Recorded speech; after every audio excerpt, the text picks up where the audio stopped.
An arbitration case at the U.S. Supreme Court is going to be important for employment lawyers. There were two lawsuits brought against Coinbase, and Coinbase filed a motion to compel arbitration and stay the lawsuit. There were two cases, actually. In one case, the trial court found that the arbitration agreement was unconscionable.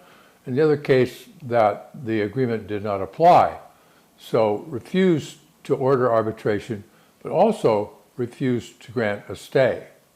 So the court went ahead with litigation while Coinbase was bringing an interlocutory appeal to the Ninth Circuit, and the Ninth Circuit refused to grant a stay. Now, Federal Arbitration Act Section 16 allows an interlocutory appeal, but it says absolutely nothing about staying the lower court proceedings.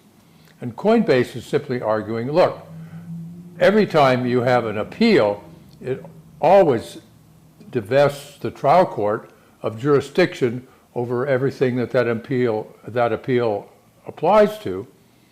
And this appeal will determine whether or not it stays in court or goes to arbitration. So an automatic stay is required.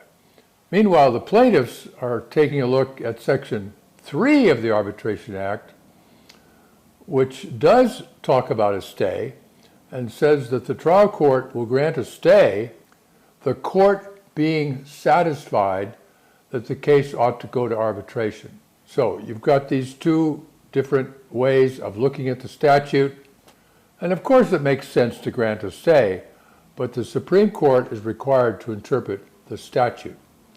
So there'll be an oral argument on March 21, and we expect a decision by July.